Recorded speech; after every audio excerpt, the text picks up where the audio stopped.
Welcome to our channel. Telangana టెట్‌కు సంబంధించినటువంటి ప్రిపరేషన్‌లో భాగంగా మనం ఇప్పటివరకు సైకాలజీ, సోషల్‌కి సంబంధించినటువంటి అనేక బిట్లు ప్రాక్టీస్ చేయడం జరిగింది. సో, నిన్న మొన్నటి వరకు జరుగుతున్నటువంటి తెలంగాణ టెట్ ఎగ్జామ్స్‌లో కూడా సైకాలజీకి సంబంధించి ఎస్పెషల్లీ మరి ఎక్కువ బిట్లు మనం ప్రాక్టీస్ చేసినవి రావడం జరుగుతుంది. సో, మీ నుంచి కూడా మంచి ఫీడ్‌బ్యాక్ రావడం జరుగుతుంది.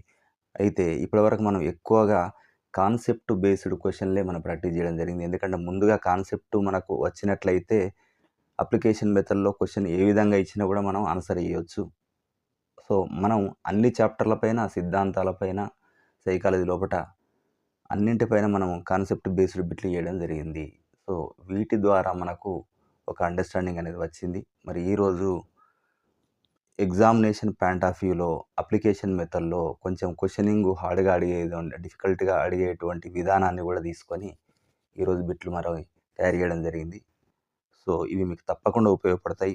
మరి దీని ప్రాక్టీస్‌లోకి వెళ్ళిపోతే ఒకటో క్వెషన్ చూడండి.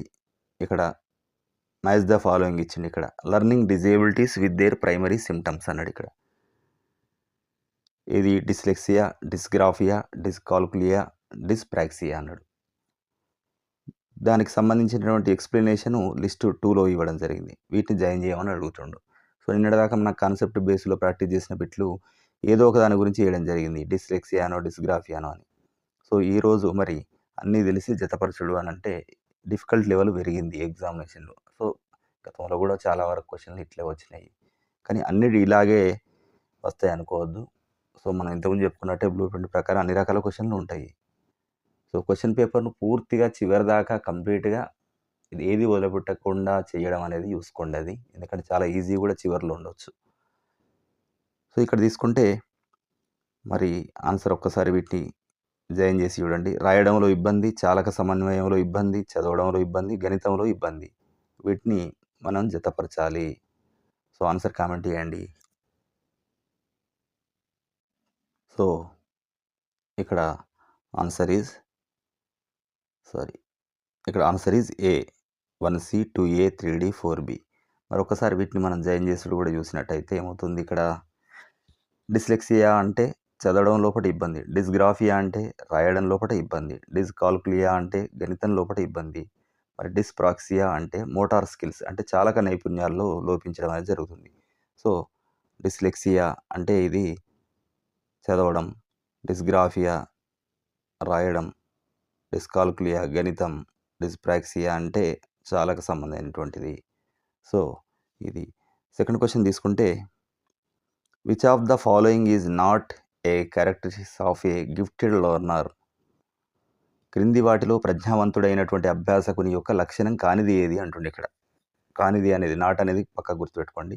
So, high ability to abstract అంటే అమూర్త ఆలోచన సామర్థ్యం ఎక్కువ, స్వతంత్ర ఆలోచన, ప్రశ్నించకుండా తోటివారి నిబంధనలకు కట్టుబడి ఉండడం, మరియు భావ వ్యక్తీకరణ లోపట కొత్తదనం. మరి ఏది గిఫ్టెడ్ చిల్డ్రన్ అంటే ప్రజ్ఞావంతుల యొక్క లక్షణం అంటున్నాడు. లక్షణం కానిదే అంటుండే ఇక్కడ. ఇక్కడ 3 అయినవి ఉన్నాయి. సో, ఆన్సర్ ఒకసారి కామెంట్ చేయండి.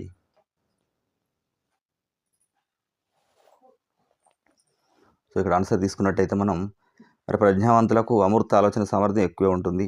స్వతంత్ర ఆలోచన కూడా ఎక్కువే ఉంటుంది. దీంతో పాటు మరి ప్రశ్నించకుండా తోటివారు కట్టుబడి ఉండడం అనేది ఉండదు వీళ్ళకు. జనరల్‌గా వీళ్ళు మరి నావెల్టీ ఇన్ ఎక్స్‌ప్రెషన్ వ్యక్తీకరణ లోపల కొత్తదనం, సృజనాత్మకత కూడా వీళ్ళకి ఎక్కువే ఉంటుంది. సో, ఆన్సర్ ఇక్కడ కానిదేది సి అనేది కానిది. నెక్స్ట్ తీసుకుంటే 103 తీసుకుంటే అకార్డింగ్ టు పియాజే అకామిడేషన్ అక్కర్స్ వెన్ అంటే అనుగుణ్యం అన్నట్టు అకామిడేషన్. సో, పియాజే ప్రకారం అనుగుణ్యం అనేది ఎప్పుడు జరుగుతుంది? కొత్త సమాచారం ఇప్పటికే ఉన్న స్కీమాలలో ఇమర్చబడినప్పుడా? కొత్త సమాచారం కోసం పాత స్కీమాలను మార్చుకున్నప్పుడా? పిల్లవాడు కొత్త సమాచారాన్ని విస్మరించినప్పుడా? పిల్లవాడు పెద్దలను అనుకరించినప్పుడా? సో, ఆన్సర్ కామెంట్ చేయండి. మరి ఇక్కడ ఏం జరుగుతుంది? 103వ క్వెషన్‌కి D is the right answer. 103 ఏంటిది? Sorry, B is the right answer. ఇక్కడ ఏమంటుండంటే existing schemas are modified include new information. మరి కొత్త సమాచారం కోసం పాత స్కీమాలను మార్చుకున్నప్పుడు అంటుండు ఇక్కడ. అంటే పాత అనుభవాలు ఏవైనా ఉన్నాయనుకోండి, అంటే స్కీమాస్ అంటారు వాటిని. పాత అనుభవాల్ని స్కీమాస్ అంటారు. ఇవి కొత్త విషయానికి సరిపోనప్పుడు మరి పాత వాటిని మార్చుకోవడమా? లేకపోతే ఒక కొత్తగా మళ్ళొక స్కీమాని ఏర్పరచుకోవడమా? దీన్ని మనం ఏమంటామంటే అనుగుణ్యం, అకామిడేషన్ అనడం జరుగుతుంది. క్వెషన్ నంబర్ 104 తీసుకుంటే which of the following is not a stage in Bruner's cognitive development theory? Bruner సంజ్ఞానాత్మక వికాస సిద్ధాంతంలో లేని దశ ఏది అంటుండి ఇక్కడ. లేనిది క్రియాత్మక దశన, ప్రతిబింబ లేదా చిత్ర దశన, ప్రతీకాత్మక దశన, ప్రచాలక దశన. మరి ఏది లేదు అని అంటుండు. ఆన్సర్ కామెంట్ చేయండి. So the answer is D, ప్రచాలక దశ. ఆపరేషనల్ అనేది లేదు. ఎనాక్టివ్, ఐకానిక్, సింబాలిక్ అంటే క్రియాత్మక, ప్రతిబింబ, చిత్ర, ప్రతీకాత్మక అనేటివి ఉన్నవి ఇక్కడ. ఇదొక్కటి మాత్రం ఈ ప్రచాలక దశ లేదా ఆపరేషనల్ అనేది దేనికంటే పియాజేకి సంబంధించినటువంటిది. 105 తీసుకుంటే a teacher observes that a student is constantly fidgeting, unable to sit still and interrupts others. This behaviour is a indicative of అంటాడు. అంటే ఒక పిల్లవాడు నిరంతరం కదులుతూ ఉన్నాడు, స్థిరంగా కూర్చోలేకపోతుండు, ఇతరులకు అంతరాయం కలిగిస్తుండు. ఇదంతా టీచర్ గమనించాడు. మరి ఈ ప్రవర్తన దేన్ని సూచిస్తుంది? దృష్టిలోపం, ఏడిహెచ్డి అంటే attention deficit hyper active disorder, autism, వినికిడి లోపం. సో ఇక్కడ 105 తీసుకుంటే ఆన్సర్ కామెంట్ చేయండి.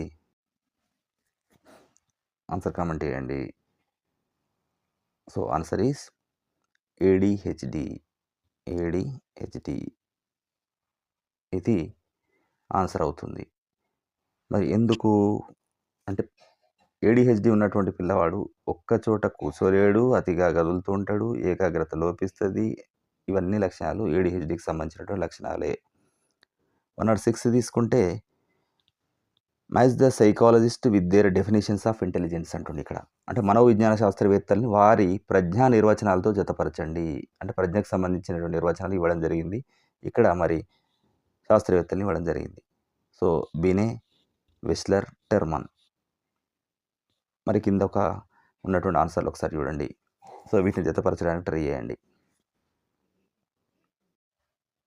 So answer is A is the right answer. అంటే 1C, 2B, 3A. అంటే ఏంది ఇక్కడ? ప్రజ్ఞను తీర్పు, అవగాహనగా నిర్వచించారు. ఎవరు? బినే. మరి విస్లర్ ఏం చేసిండు? సమగ్ర సామర్థ్యం అన్నాడు. మరి టెర్మన్ ఏమన్నాడు? అమూర్త చింతనయే సామర్థ్యం అని చెప్పడం జరిగింది. సో ఇది వాళ్ళ యొక్క నిర్వచనాలు. నెక్స్ట్ తీసుకుంటే which of the following statement about development is incorrect? అంటే వికాసం గురించి క్రింద ఇచ్చిన వాటి లోపల ఒకటి తప్పు ఉంది అంటుండే ఇక్కడ. వికాస సూత్రాలు మరి ఏముంది చూద్దాం. వికాసం బహుళ పార్శ్వం అయినది, మల్టీ డైమెన్షనల్. వికాసం అనువైనది, మార్పు చెందేది. అండ్ వికాసం వయోజన దశలో ఆగిపోతుంది. వికాసం, పెరుగుదల మరియు నిర్వహణ ఉంటాయి. వికాసంలో పెరుగుదల ఉంటుంది మరియు నిర్వహణ ఉంటుంది. సో ఆన్సర్ కామెంట్ చేయండి. సో ఇక్కడ మరి ఆన్సర్ ఏంది? C, development stops at adulthood అనేది తప్పు. ఇది తప్పుగా ఉన్నది అంటుండే కనుక చాలాసార్లు మనం కన్ఫ్యూజ్ అవుతుంటాం కనుక ఇక్కడ నాట్ అని ఇచ్చినప్పుడు కొంచెం జాగ్రత్త చేయండి. అంటే వికాసం అనేది జీవితాంతం జరిగే ప్రక్రియ. అది వయోజన దశతోటి ఆగిపోదు. పెరుగుదల మాత్రం ఆగిపోతుంది, వికాసం అనేది ఆగిపోదు. నెంబర్ 108 తీసుకుంటే the cephalocaudal principle is best illustrated by which observation? శిరపాదాభిముఖ సూత్రాన్ని ఏ పరిశీలన ఉత్తమంగా వివరిస్తుంది? ఇక్కడ చూడండి. అంటే మరి శిరోపాదాభిముఖం అనే సూత్రానికి సంబంధించి వివరణ ఇవ్వడం జరిగింది ఇక్కడ. శిశువు వేల కంటే ముందు చేతులపై నియంత్రణ పొందుతాడు. శిశువు కూర్చోవడానికి ముందే తల ఎత్తగలుగుతాడు. శిశువు నడవడానికి ముందే మాట్లాడడం నేర్చుకుంటాడు. వికాసం పిల్లలందరికీ ఒకేలా ఉంటుంది. ఆన్సర్ కామెంట్ చేయండి. So the answer is B is the right answer. An infant lifts its head before it can sit. అంటే శిశువు కూర్చోడానికి ముందే తల ఎత్తగలుగుతాడు. అనేది ఇక్కడ ఉన్నది. అంటే ఈ శిరోపాదాభిముఖ సూత్రం ప్రకారం ఏమవుతుందంటే వికాసం అనేది తల నుండి కిందికి జరుగుతుంది. అందుకే శిశువు మొదట తలను నిలపగలుగుతాడు. ఆ తర్వాత నడుము, ఆ తర్వాత కాళ్ళు ఇట్లా నియంత్రణలోకి తీసుకురావడం జరుగుతది. 108ది 109 తీసుకుంటే రక్షక తంత్రాలను ఉదాహరణలతో జతపరచండి. Match the defence mechanism with examples. ఇక్కడ డిఫెన్స్ మెకానిజం ఇవ్వడం జరిగింది. సో వాటికి సంబంధించిన వివరణ ఇవ్వడం జరిగింది. సో ఇక్కడ ఆప్షన్లు చూడండి. హేతుకీకరణ, రేషనలైజేషన్, ప్రతిగమనం, రిప్రెషన్, ప్రక్షేపణం, ప్రొజెక్షన్ వాటికి సంబంధించి మరి ఇక్కడ ఇవ్వడం జరిగింది. ఒక్కసారి వీటిని ఆన్సర్స్ని అబ్జర్వ్ చేసి ఆన్సర్ కామెంట్ చేయండి. So the answer is A అవుతుంది. Answer is A. 1B, 2C, 3A. ఏంటిది 1B అంటే ఏంది? హేతుకీకరణ అంటే ఇక్కడ ఏం జరుగుతుంది? అందని ద్రాక్ష పుల్లన. వెరీ సింపుల్ అది. మరి రెండవది ఏంది? ప్రతిగమనం. ప్రతిగమనం అంటే ఏమవుతుంది? సి. ఒత్తిడిలో ఉన్న పెద్దవాళ్ళు పెద్దవారు చిన్నపిల్లల్లాగా ప్రవర్తిస్తున్నారంటే అది ప్రతిగమనం. అందని ద్రాక్ష పుల్లన హేతుకీకరణం. విద్యార్థి ఫెయిల్ అయినందుకు టీచర్ నిందించడం అనేది మరి ప్రొజెక్షన్. సో ఆన్సర్ డైరెక్ట్గా ఇవ్వకుండా మరి 2, 3 కూడా ఆప్షన్లు తెలిసి ఉండాల్సినటువంటి అవసరం ఉంది. సో క్వశ్చన్లు ఇలాగ కూడా రావడం జరుగుతుంది. నిన్న మనం చూసినట్టయితే అప్లికేషన్ మెథడ్ వస్తుంది, ప్లస్ కొన్ని క్వశ్చన్లు డైరెక్ట్గా అడగడం లేదు. So which is not component of Sternberg's triarchic theory of intelligence. Triarchic theory of intelligence.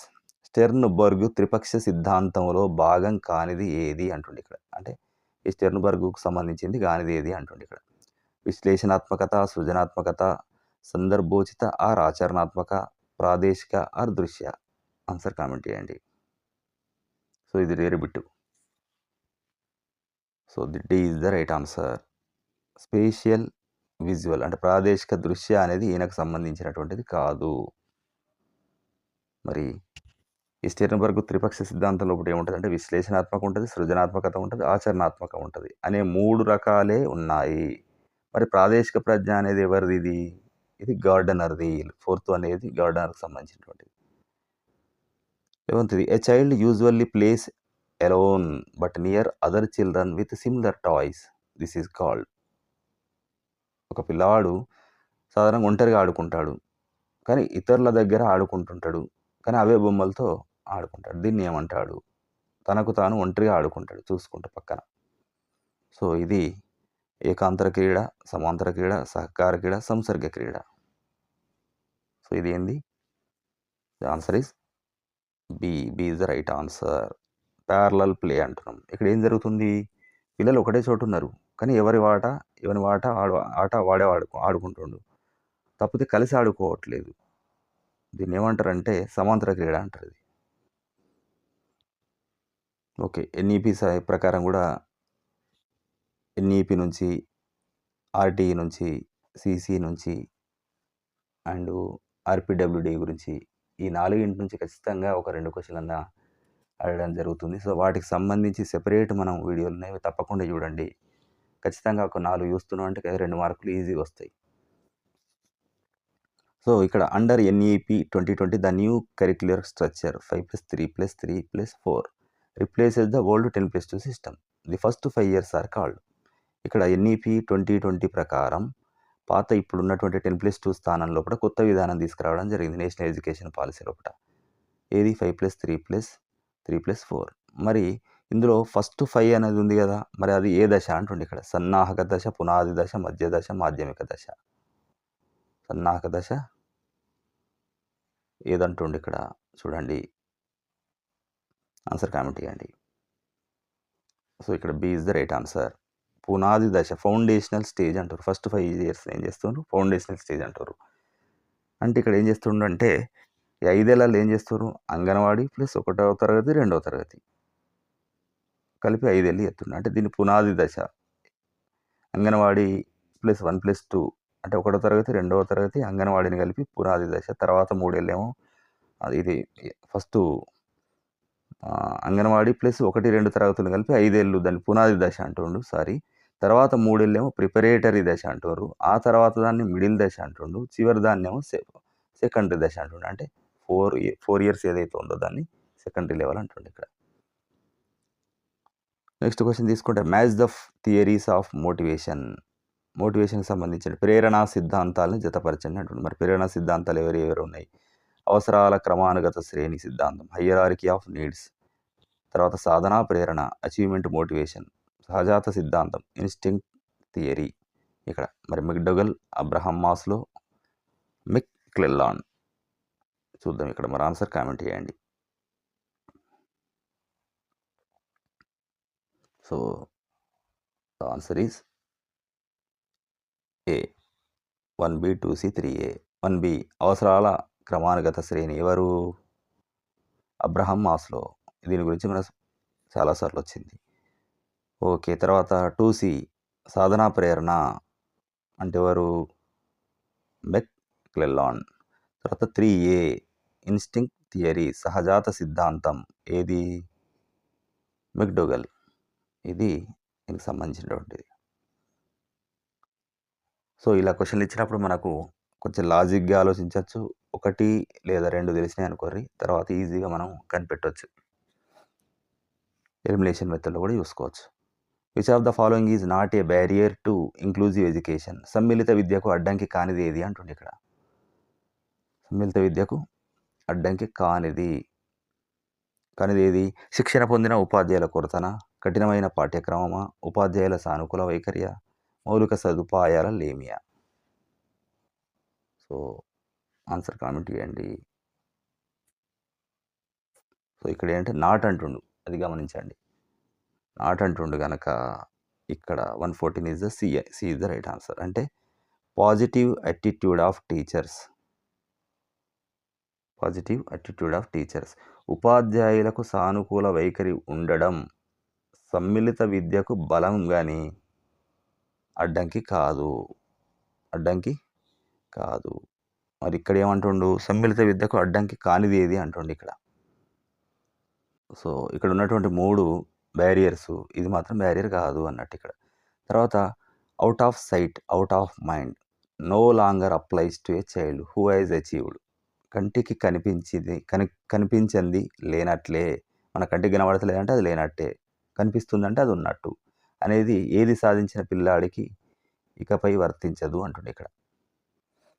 మరి అది బదిలపరుచుకునే భావన, వస్తు స్థిరత్వమా, ఎనిమిజం, జంతువాదమా, కేంద్రీకృతమా? ఆన్సర్ కామెంట్ చేయండి. సో ద ఆన్సర్ ఈజ్ వస్తు స్థిరత్వం, ఆబ్జెక్ట్ పర్మనెన్స్ అవుతుంది. B is the right answer. ఎలా మరి? వస్తువు కంటికి కనిపించకపోయిందనుకోర్రి, అది ఉంటుంది అని గ్రహించడమే వస్తు స్థిరత్వం. ఇది వచ్చిన తర్వాత ఏమవుతుందంటే కనిపించింది లేనట్లే అనే భావన వెళ్ళిపోతుంది. క్వశ్చన్ నెంబర్ 116 తీసుకుంటే if A test measures inconsistent results every time it is administered it lakhs. ఒక పరీక్ష ప్రతిసారి నిర్వహించినప్పుడల్లా అస్థిరమైనటువంటి ఫలితాలను ఇస్తుంది. అంటే ఎప్పుడు ఒకేలాంటి ఫలితాలను ఇవ్వట్లేదు. మరి అంటే దానికి ఏది లోపించింది అన్నట్టు? ఆ పరీక్షకి ఏది లేనట్టు? సప్రమాణత, విశ్వసనీయత, వస్తునిష్ఠత, ప్రమాణాలు. సో ఇంగ్లీష్లో గుర్తుపెట్టుకోవడానికి ట్రై చేయండి, ఈజీగా ఉంటుంది. Validity, reliability, objectivity, norms. Answer comment చేయండి. B is the right answer. Reliability, దానికి విశ్వసనీయత లేనట్టే, ఎందుకంటే రకరకాల ఫలితాలు ఇస్తుంది అది. క్వశ్చన్ నెంబర్ 117 తీసుకుంటే match the parenting styles with their descriptions. మరి పెంపక శైలుల మీద ఈరోజు కూడా క్వశ్చన్ వచ్చినట్టున్నది మనకు 5th రోజు. సో ఇక్కడ అథారిటేటివ్, పర్మిసివ్ అంటే నియంతృత్వ, ప్రజాస్వామ్య లేదా అనుమతించే అని ఇవ్వడం జరిగింది. సో కింది వాటిని జతపరచాలి మరి.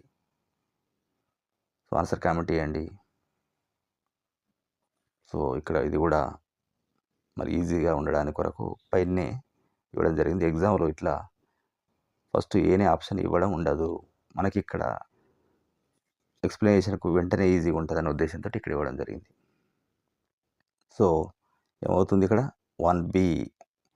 1B అంటే ఇక్కడ నియంతృత్వం, అథారిటేరియన్ అంటే ఏమవుతుందంటే ఎక్కువ నియంత్రణ తక్కువ ప్రేమ. మరి 2C ప్రజాస్వామ్య, అథారిటేటివ్ ప్రజాస్వామ్యం ఏమవుతుంది? C అవుతుంది, ఎక్కువ నియంత్రణ ఎక్కువ ప్రేమ. సారీ, మొదటిది 1B ఎక్కువ నియంత్రణ తక్కువ ప్రేమ 1B. 2C అంటే ప్రజాస్వామ్య, దానికి సంబంధించింది ఏంటిది? ఎక్కువ నియంత్రణ ఎక్కువ ప్రేమ. మరి 3A అంటే పర్మిసివ్ అంటే అనుమతించేటువంటిది. అనుమతించేది ఏంటిది? ఎక్కువ ప్రేమ తక్కువ నియంత్రణ. సో కొంచెం జాగ్రత్తగా గమనించుకోండి. దాదాపు మనం జనరల్గా అయితే కాన్సెప్ట్ నేర్చుకున్నప్పుడు ఒక్కొక్క దానికి ఒక్కొక్క బిట్టి వేసుకున్నాం దీనిలో. ఈ మూడింటికి 3 రకాలు, కానీ ఇక్కడ 3 తెలిసి ఉండాలి అన్నట్టే ఉన్నది ఇక్కడ. సో ఆల్రెడీ మనం చేసినటువంటి ప్రాక్టీస్ బిట్లు అన్నీ చేయడం జరిగింది కనుక కాన్సెప్ట్ మీద మనకు మంచి ఐడియానే ఉన్నది అనుకుంటున్నా. సో అందుకే ఇట్లా అప్లైడ్ ఏ విధంగా ఇచ్చినా కూడా కొంచెం టైం టేకింగ్ ప్రాసెస్ ఇది, అని చేయగలుగుతాం. సో అన్ని క్వశ్చన్లు ఎట్లాగో ఇట్లా ఉండయి 100%, కొన్ని మాత్రమే ఉంటాయి. Which is not a primary law of Thorndike's learning. Primary law of Thorndike's learning, Thorndike అభ్యసన నియమాల్లో కూడా ప్రధానమైనది కానిది అంటుండే ఇక్కడ. సో సంసిద్ధత నియమం, అభ్యాస నియమం, సామీప్య నియమం, ఫలిత నియమం, ఇలా కానిదేది అంటుండే ఇక్కడ. సో కానిదేది? సామీప్య నియమము, సి అనేది కాదు. మరి థారండైక్ ప్రధాన నియమాలు అవే 3 ఉంటాయి, సంసిద్ధత, అభ్యాస, ఫలిత. సో సామీప్య నియమం అనేది దాని ఉపనియమం అవుతుంది. థారండైక్ కానీ ఉపనియమం, అది ప్రధాన నియమం కాదు. ఇక్కడ గమనించాలి, కన్ఫ్యూజ్ కాకండి. ప్రధాన నియమం కాదు, ఉపనియమం. A teacher uses a concept map to teach a lesson. This primarily helps in. A teacher uses a concept map to teach a lesson.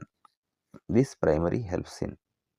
Concept map చూపెట్టుకుంటే ఆ పాఠం బోధించడానికి ఉపయోగిస్తాడు. ఇది ప్రధానంగా దేనికి సహాయపడుతుంది? చేతిరాతను మెరుగుపరచడం, సమాచారాన్ని నిర్వహించడం మరియు అనుసంధానించడం, హాజరు తనిఖీ చేయడం, బోధనా సమయాన్ని తగ్గించడం. ఇలాంటి క్వశ్చన్ ఈరోజు 5th రోజు రావడం జరిగింది. ఏది? ఒక చిత్రాన్ని చూపించి తర్వాత పాఠాన్ని ఎక్స్ప్లెయిన్ చేసింది అనేది.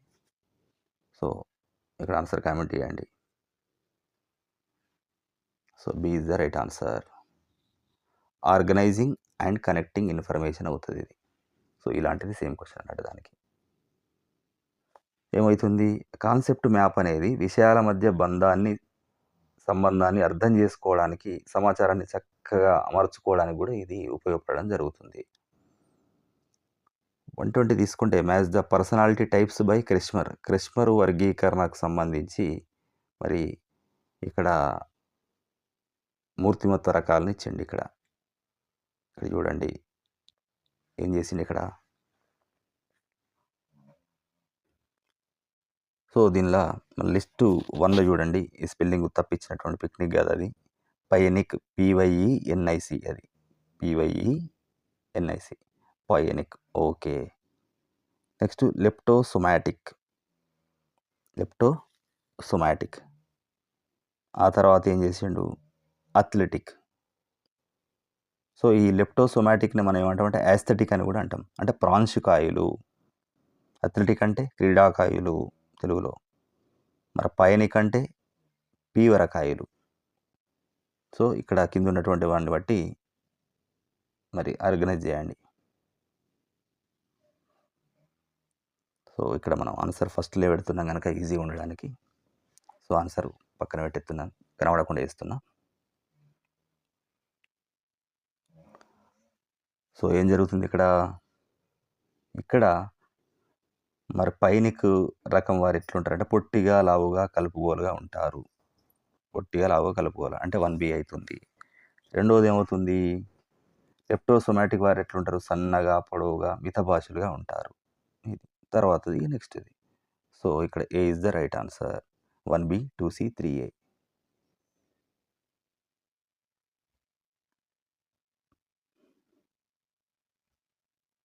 Okay. Learned helplessness is a concept associated with అంటుంది ఇక్కడ.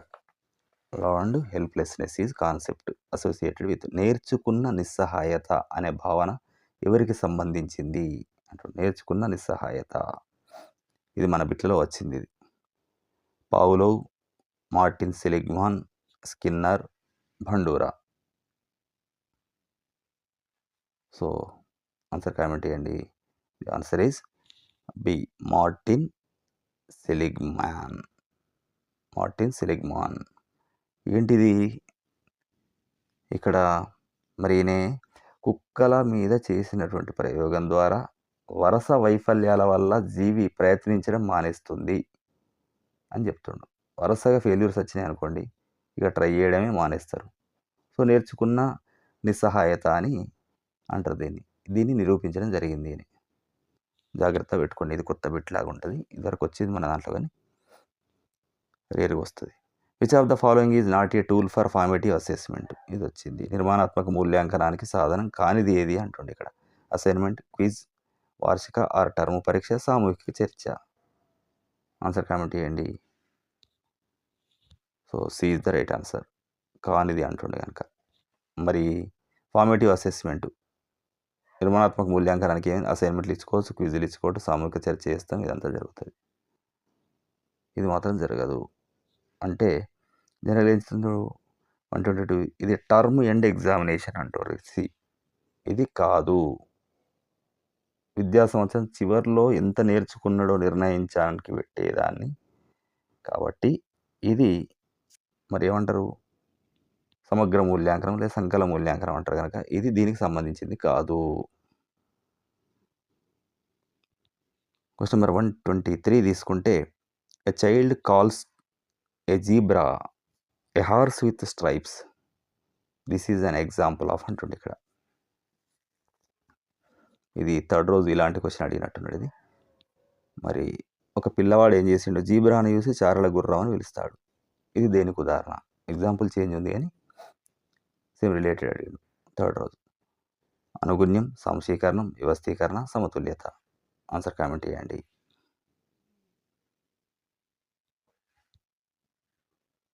సో ఇక్కడ ఏమంటున్నాం, అస్సిమిలేషన్.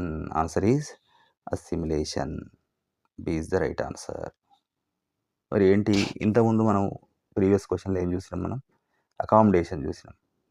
పాతది గతంలో నేర్చుకునే సెట్ కాలేదు అనుకోండి, కొత్తదానికి అనుకూలంగానే మారాలి, లేదన్నా కొత్తదాన్ని నేర్చుకోవాలి పాతాన్ని వదిలిపెట్టి. అది మరి సాంశీకరణం అంటే ఏంది, ఇక్కడ పాత స్కీమా అంటే గుర్రం ఆధారంగా కొత్త జంతువును అంటే ఇది జీబ్రాను అర్థం చేసుకోవడానికి ప్రయత్నించడం. అంటే పాత ఉన్న నాలెడ్జ్ను కొత్తదాన్ని అర్థం చేసుకోవడానికి ప్రయత్నించడం. దీన్ని సాంశీకరణం అంటారు. అంటే అది గుర్రం కాదు అని తెలుసుకొని మార్చుకుంటే ఏమవుతుంది, అది అనుగుణ్యం అవుతుంది. మార్చుకోకుండా అట్లే దానికి 4 కాళ్ళు ఉన్నాయి కనుక అది గుర్రం. సో దీనికి 4 కాళ్ళే ఉన్నాయి కనుక దీన్ని కూడా గుర్రం అనడు.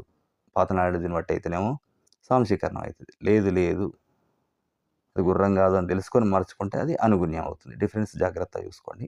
కొంచెం ఎక్స్ప్లెనేషన్ టైం తీసుకున్నా కూడా ముఖ్యమైనది కనుక చెప్తున్నాం. సో ఇక్కడ match the stages of language development, భాషా వికాస దశలను జతపరచు అంటుండే ఇక్కడ. డైరెక్ట్ ఇవ్వకుండా చూడండి. సో ఇక్కడ కూయింగ్, బబ్లింగ్ అండ్ టెలిగ్రాఫిక్ స్పీచ్ అని 3 ఇచ్చిండు. మరి కింద 2 పదాల వాక్యాలు, అచ్చు వాక్యాలు, హల్లు, అచ్చు కలయికలు అన్నాడు ఇక్కడ. సో ఇది కూడా మనం మరి కిందికి తీసుకున్నాం. ఆన్సర్ ఏలోనే ఉంది. సో ఏమంటుండే ఇక్కడ 1B,